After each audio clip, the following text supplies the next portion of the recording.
Non metals के विषय में जानी, physical properties metals non metals के विषय में आप पहले ही जान चुके हैं। अब आज जो टॉपिक हमें जानना है वो है आपका reactivity series of metals. Reactivity series of metals. और जैसे ही आप reactivity series of metals topic को जान जाएंगे तो विश्वास कीजिए बहुत सारी केमिकल रिएक्शंस ऐसी हैं जो आप करा सकते हैं, या केमिकल रिएक्शंस को सिर्फ देखने से बता पाएंगे कि ये केमिकल रिएक्शन पॉसिबल है भी या नहीं। देखते हैं, बहुत इंटरेस्टिंग टॉपिक है बेटा। और उससे भी अच्छी बात ये है कि जो रिएक्टिविटी सीरीज ऑफ मेटल्स है ये अगर आप जान जाते हैं तो ये टॉपिक आपका साथ नहीं छोड़ेगा।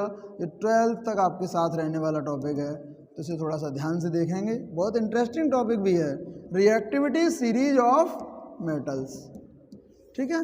अब जैसा कि टॉपिक का नाम है बेटा रिएक्टिविटी सीरीज ऑफ मेटल्स, तो इसमें यह जानेंगे कि कौन सा मेटल ज़्यादा रिएक्टिव है और कौन सा मेटल कम रिएक्टिव है। और अच्छे से कहें, कौन सा मेटल कितना अधिक रिएक्टिव है और कौन सा मेटल कितना कम रिएक्टिव है। एक सीरीज है, वो सीरीज क्या है देखते हैं।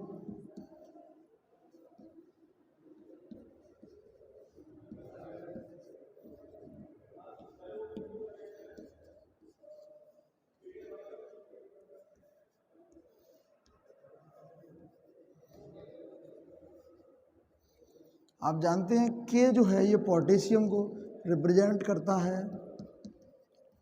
ये जो Na है बेटा ये सोडियम को रिप्रेजेंट कर रहा है। ये बेटा Ca कैल्शियम को रिप्रेजेंट करता है। Mg मैग्नीशियम को रिप्रेजेंट करता है। इस Al एल्यूमिनियम को रिप्रेजेंट कर रहा है। Zn जिंक को रिप्रेजेंट करेगा। Fe आयरन को रिप्रेजेंट करेगा। Pb लेड को रिप्रेजेंट करेगा। H हाइड्रोजन को रिप्रेजेंट करेगा। Cu कॉपर को रिप्रेजेंट करेगा। और आपका Hg मरकरी को रिप्रेजेंट करेगा। Hg मरकरी को रिप्रेजेंट करेगा। Ag सिल्वर को रिप्रेजेंट करेगा। और Au गोल्ड को रिप्रेजेंट करेगा। ठीक, कोई नहीं। अब देखते ही हैं कि इनमें इसी सीरीज है, इसमें कौन सा मेटल ज़्यादा रिएक्टिव होगा और कौन सा मेटल लीस्ट रिएक्टिव होगा, कम रिएक्टिव होगा। तो आप देखते हैं Au सीरीज में एक तरफ है और आपका K इसी सीरीज में दूसरी तरफ है। आपको क्या लगता है कि K और Al, K और Au इन दोनों में कौन मोर रिएक्टिव होगा? आपने देखा था गोल्ड जो आज से 5 साल 7 साल पहले मम्मी खरीद के लाई थी, आज भी वह गोल्ड उतनी ही शाइनिंग रखता है जितनी शाइनिंग इसमें आज से 1 साल पहले थी। या इसकी शाइनिंग में डिफरेंस तो आया, बहुत अधिक डिफरेंस नहीं आया। लेकिन पोटेशियम के केस में क्या है कि अगर पोटेशियम को आप खुले में 30 सेकंड के लिए भी रख दें तो ये जो एटमॉस्फेरिक एयर है, जो एटमॉस्फेरिक एयर में ऑक्सीजन प्रेजेंट है, इसके साथ रिएक्शन करेगा। इसका मीनिंग क्या हुआ? पोटेशियम मोर रिएक्टिव है और गोल्ड आपका लेस रिएक्टिव है। तो आप पोटेशियम को मोर रिएक्टिव ना कहें बेटा, पोटेशियम को मोस्ट रिएक्टिव मेटल कहेंगे। क्या कहेंगे? Most reactive metal. इतने एलिमेंट्स में जो सबसे अधिक ज़्यादा रिएक्टिव मेटल है वो है आपका पोटेशियम। अगर पोटेशियम मोस्ट है, इसका मीनिंग जो आपका गोल्ड है ये लेस नहीं होगा, लीस्ट रिएक्टिव होगा, सबसे कम रिएक्टिव मेटल। इसे आप कहेंगे लीस्ट रिएक्टिव मेटल। अब आप देख क्या पाते हैं कि जैसे ही आप इस सीरीज में ऊपर से नीचे की ओर चलेंगे तो क्या होगा? मेटल्स की रिएक्टिविटी डिक्रीज होगी या इंक्रीज होगी? ये मोस्ट रिएक्टिव था, ये लीस्ट रिएक्टिव था। तो आप सोच रहे होंगे कि रिएक्टिविटी सर डिक्रीज हो जाएगी, तो यहाँ लिखेंगे decreasing order of reactivity. Decreasing order of reactivity, decreasing order of reactivity. यहाँ से बेटा अगर हम नीचे से ऊपर की ओर चलें इसी ऑर्डर में तो आपको क्या लगेगा कि अब की बार इंक्रीज हो जाएगी। तो आप यहाँ लिखेंगे increasing order of reactivity. Increasing order of reactivity, increasing order of reactivity.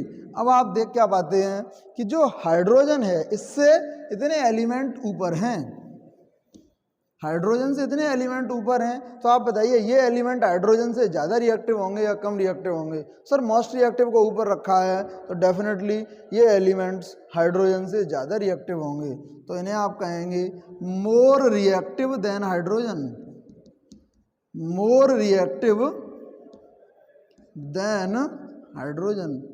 कुछ एलिमेंट्स ऐसे भी तो हैं जो हाइड्रोजन से इसी सीरीज में नीचे हैं, तो इन्हें क्या कहेंगे? Less reactive than hydrogen, less reactive than hydrogen. ये एलिमेंट्स ऐसे हैं जो हाइड्रोजन से कम रिएक्टिव हैं। कुछ बच्चों के मन में क्वेश्चन आ रहा होगा, सर हाइड्रोजन को बीच में ही क्यों रखा है? भैया जी हाइड्रोजन को बीच में नहीं रखा है, हुआ क्या कि हाइड्रोजन कुछ मेटल्स से अधिक रिएक्टिव था और हाइड्रोजन कुछ मेटल्स से कम रिएक्टिव था। आप तो रिएक्टिविटी की सीरीज लिख रहे थे, और रिएक्टिविटी की सीरीज लिखते समय जब हाइड्रोजन की रिएक्टिविटी मॉडरेट होगी तो हाइड्रोजन को बीच में ही रखना होगा। उम्मीद करता हूँ यहाँ तक आपको समझ में आया होगा। दिक्कत ये आई कि सर हम याद कैसे रखें, कैल्शियम एल्यूमिनियम से ऊपर है या आयरन आपका एल्यूमिनियम के नीचे है, सर हम इसे भूल जाएंगे, इसे याद रखना आसान नहीं है। के फिर याद रखने की एक छोटी सी ट्रिक है, के को आप याद रखेंगे कहाँ से? काशी से। एन ए के लिए आपने ले लिया वर्ड नाथ, सी ए को आप रिप्रेजेंट करेंगे का वर्ड से, एम जी के लिए आप एक वर्ड ले लेंगे माली, ए एल के लिए आप एक वर्ड ले लेंगे आलू, जेड एन के लिए भी आप एक वर्ड ले लेंगे जरा, एफ ई के लिए एक वर्ड ले लेंगे फीके, पी बी के लिए आप एक वर्ड ले लेंगे पकाता, एच के लिए आप एक वर्ड ले लेंगे है, सी यू के लिए आप एक वर्ड ले लेंगे कौन, फिर एच जी के लिए आप एक वर्ड ले लेंगे है, ए जी के लिए आप एक वर्ड ले लेंगे आगे, और ए यू के लिए एक वर्ड ले लेंगे बेटा आओ। क्या सीरीज बनके तैयार हुई? काशीनाथ का माली आलू जरा फीके पकाता है। अब कोई बच्चा बाबा विश्वनाथ के दर्शन करने गया, लेट हो गया वहाँ, तो अब वो वहीं रुक गया है बाबा के दरबार में, तो अब वहाँ माली जी ने उन्हें आलू खिलाए और वो कह रहे हैं कि आलू थोड़े से फीके हैं। अब आप बताओ भला ऐसा कौन व्यक्ति होगा जिसका बनाया हुआ भोजन पसंद ना आए और उसे बुरा न लगे? तो माली ने क्या रिपीटिशन दिया? कौन है आगे आओ। ठीक, यहाँ से आप एलिमेंट्स को आसानी से याद रख सकते हैं। सर अब ये रिएक्टिविटी सीरीज को हम क्यों पढ़ें? इस रिएक्टिविटी सीरीज को पढ़ने से रिजल्ट क्या निकला देखते हैं बेटा। ये सीरीज हमें ये बताएगी कि कौन सी रिएक्शन रियली में पॉसिबल है और कौन सी रिएक्शन पॉसिबल नहीं है, या कौन सी रिएक्शन वास्तव में होगी, कौन सी नहीं होगी। के प्लस HCl, जैसे ही के प्लस HCl आप करेंगे, के प्लस HCl करेंगे बेटा तो क्या बनेगा? KCl और H2। हाँ बेटा, तो हम लोग जान रहे थे कि रिएक्टिविटी सीरीज ऑफ मेटल्स जो है इसका इम्पोर्टेंस क्या है, ये हम कैसे यूज करेंगे। तो आपने देखा कि पोटेशियम मेटल में हाइड्रोक्लोरिक एसिड मिलाया। अब आप बहुत ध्यान से देखेंगे कि ये जो पोटेशियम है ये हाइड्रोजन से ऊपर है। अगर पोटेशियम हाइड्रोजन से ऊपर है it means it is more reactive than hydrogen. अगर पोटेशियम हाइड्रोजन से ज़्यादा रिएक्टिव है बेटा तो ये हाइड्रोजन को डिस्प्लेस कर देगा। हाइड्रोजन डिस्प्लेस होगा मीन्स हाइड्रोजन गैस की फॉर्म में इवॉल्व हो जाएगा, रिलीज हो जाएगा। आप देखा क्या, हाइड्रोजन के 2 एटम, तो आप चाहें बैलेंस करना तो यहाँ 2 लगा दीजिए। अब आपने देखा क्लोरीन के 2 एटम, यहाँ भी 2 लगा दीजिए। ये पोटेशियम क्लोराइड के 2 एटम, तो यहाँ भी 2 लगा दीजिए। ठीक, जैसे अब आपने Ca में यानी कैल्शियम में H2SO4 मिला दिया, देखते हैं क्या होगा। कैल्शियम में जैसे ही आप H2SO4 मिलाओगे, अब आपको देखना ये है कि यहाँ हाइड्रोजन का डिस्प्लेसमेंट होगा भी या नहीं। हमें कैसे पता चलेगा बेटा? ये देखो कि कैल्शियम इस सीरीज में हाइड्रोजन से ऊपर है या नीचे है। कैल्शियम इस सीरीज में हाइड्रोजन से ऊपर है, इट मीन्स कैल्शियम हाइड्रोजन से ज़्यादा रिएक्टिव है। अगर कैल्शियम हाइड्रोजन से ज़्यादा रिएक्टिव है तो ये हाइड्रोजन को डिस्प्लेस कर देगा, और हाइड्रोजन जैसे ही डिस्प्लेस होगा ये कैल्शियम इस सल्फेट के साथ मिलकर कैल्शियम सल्फेट के फॉर्मेशन में टेक पार्ट करेगा। अब बेटा एक और एग्जांपल लेते हैं। जैसे अब की बार आपने जिंक में HCl मिला दिया, जिंक में HCl। डाइल्यूट HCl ले लेते हैं।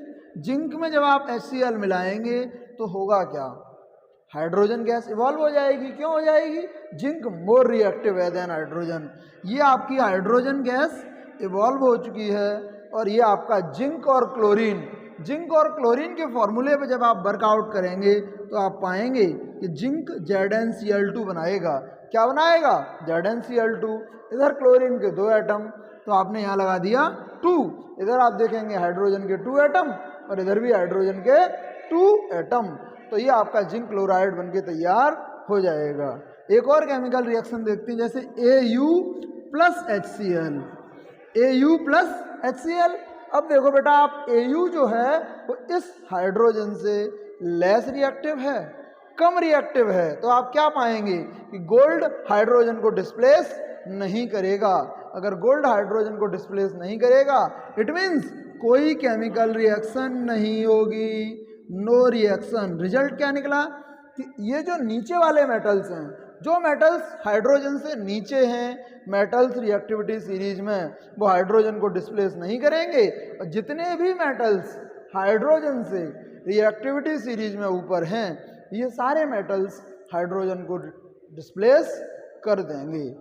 उम्मीद करता हूँ आज का सेशन आपको अच्छा लगा होगा। फिर भी इस में कहीं भी कोई भी दिक्कत आपको समझने में आती है, आप मुझे कमेंट सेक्शन में बताइए। Okay, thank you.